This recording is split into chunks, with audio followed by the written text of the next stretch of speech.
Bonjour, vous voilà dans la... Ça commence bien. Bonjour, vous voilà dans la première vidéo d'une longue série, je l'espère, qui traitera de manière générale de l'énergie et plus particulièrement des énergies renouvelables. Personnellement, je suis installateur dans le domaine des énergies renouvelables et donc j'essaierai de vous en expliquer les principes, le fonctionnement, la mise en œuvre, enfin voilà, tout ce qui est intéressant.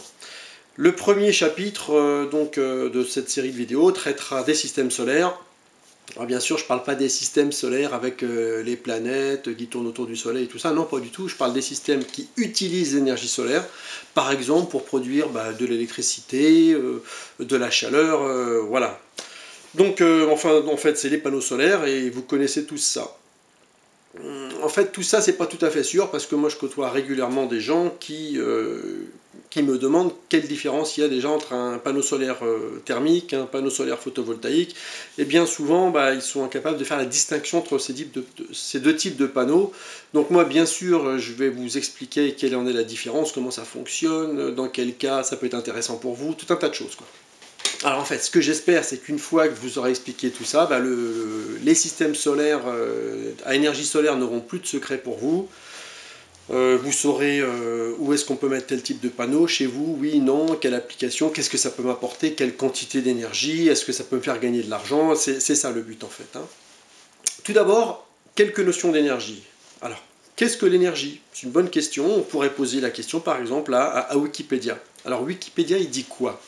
L'énergie, elle est définie en physique comme la capacité d'un système à produire un travail, entraîner un mouvement, produire par exemple de la lumière, de la chaleur ou de l'électricité.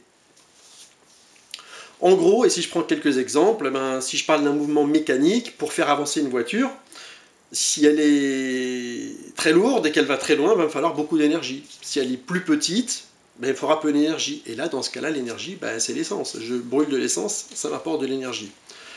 Si par exemple je dois faire monter un ascenseur, si je monte un étage, ça me prendra beaucoup moins d'énergie que si je dois en monter 10. Si l'ascenseur est plein ou s'il est vide, je n'engagerai pas non plus la même somme d'énergie. Si on ramène ça à un homme, vous êtes tous conscients qu'en termes d'énergie, monter 10 étages, c'est quand même beaucoup plus facile et ça engage moins d'énergie que d'en monter un. Si je parle de chaleur, chauffer une école me demandera normalement beaucoup moins d'énergie que chauffer un petit studio. Alors, cette énergie, elle vient d'où? En général, cette énergie, elle est contenue dans un corps. Je ne parle pas d'un corps humain, je parle de quelque chose, et elle est en attente d'être consommée, d'être transformée. Par exemple, une batterie contient une certaine quantité d'énergie, un réservoir d'essence aussi, une bûche de bois, un gramme d'uranium, une goutte d'eau, voilà. En fait, l'énergie est partout. Vous trouvez, puisqu'on parle de soleil, en fait, quand le soleil éclaire 1 mètre carré de surface au sol, c'est 1 mètre carré d'énergie solaire, enfin c'est de l'énergie, ça contient de l'énergie. Et là, vous avez dû vous en rendre compte, par exemple, en bronzant. Vous voyez bien qu'il y a une chaleur qui arrive à travers ce rayonnement. Alors, on entend souvent dire qu'on peut produire de l'énergie. On va plutôt utiliser de l'énergie en la consommant ou en la convertissant. Lavoisier disait rien ne se crée, tout se transforme. Et ça, c'est valable pour l'énergie. Par exemple, on ne crée pas de l'énergie électrique à partir de rien. On va la récupérer dans les rayons du soleil, ou on les extrait de l'énergie mécanique grâce à une éolienne, à travers sa génératrice qui va, en tournant, la convertir en électricité. L'énergie nucléaire provient d'une combustion qui va faire aussi tourner une machine en général. Alors à ma connaissance, bon, j'ai pas la science infuse, mais je crois que toutes les énergies que nous utilisons, elles proviennent du soleil en réalité. Je vous laisse aller voir sur internet pourquoi, mais en fait c'est le cas de quasiment toutes les énergies. Bon alors, je voudrais pas passer cette première vidéo uniquement dans des généralités, on va revenir au vif du sujet. Je voudrais vous convaincre de l'immensité du gisement solaire qui arrive sur notre planète. Beaucoup de gens disent que le solaire c'est intermittent, en France il fait froid, il y a des nuages, donc on n'a pas tellement d'énergie solaire, mais en fait c'est totalement faux. Et je vais aborder maintenant quelques exemples pratiques qui permettent d'imager cette puissance solaire. Alors, sur notre planète, il serait intéressant de savoir ce qu'on consomme, ce qu'on produit, quelles sont nos ressources, et puis énergie par énergie, et pouvoir les comparer. Alors pour ça, je vais vous donner des idées de quantité d'énergie en volume. Alors, si je prends le rayonnement solaire sur notre planète, ça correspond, je parle par an, Ça correspond à peu près à l'équivalent de cette quantité d'énergie. Là, on a 20 litres. Ça, c'est ce que le Soleil envoie comme énergie sur la planète Terre. Alors, je ne dis pas qu'on peut tout récupérer, mais c'est ce que ça nous envoie tous les ans, et ça ne s'arrête jamais. Si on compare ça, par exemple, au charbon, qui est une des énergies qui sont les plus présentes sur la planète, la réserve totale de charbon, c'est ça. Donc, par rapport à l'énergie solaire, c'est tout petit. Si on compare ça, donc ça c'est le charbon,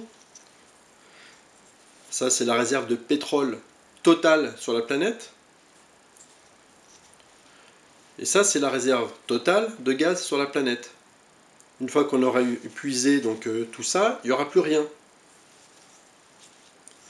Et là ce que je vous montre, je ne sais pas si vous avez deviné, mais ça c'est la consommation d'énergie primaire mondiale. Donc on consomme ça par an. En énergie fossile, il reste ça, et le solaire annuel, c'est 11 000 fois ça. Donc, comprenez bien que le Soleil produit chaque année 11 000 fois ce que nous consommons. Donc, il y a matière à travailler. Bon, on va arrêter là pour cette vidéo. Donc, dans les prochaines vidéos, on parlera bien sûr d'énergie, mais on abordera des notions de quantité, parce que peu de gens ont une idée précise des quantités d'énergie. Qu'est-ce que ça représente un wattheure, un kilowattheure, un mégawattheure, un gigawattheure? Savez-vous par exemple seulement ce que c'est que la puissance d'un être humain? Votre puissance à vous, quelle est votre énergie? Est-ce que vous avez une idée de ce qu'est votre puissance en comparaison de celle d'une ampoule, d'un sèche-cheveux, d'une pile, d'un mètre carré de rayonnement solaire au sol, voilà, ou sur votre toit? Voilà plein de questions intéressantes auxquelles je me propose de trouver des réponses. Voilà, bah écoutez, je pense qu'on va arrêter là. Donc si cette vidéo vous a plu, bah vous pouvez cliquer sur le petit pouce bleu, vous pouvez la partager, vous pouvez le dire dans les commentaires. Si elle ne vous a pas plu, bah écoutez, tant pis pour vous, je vous ai fait perdre quelques minutes de votre temps précieux. Cela dit, je dis au revoir à tout le monde et puis à la prochaine.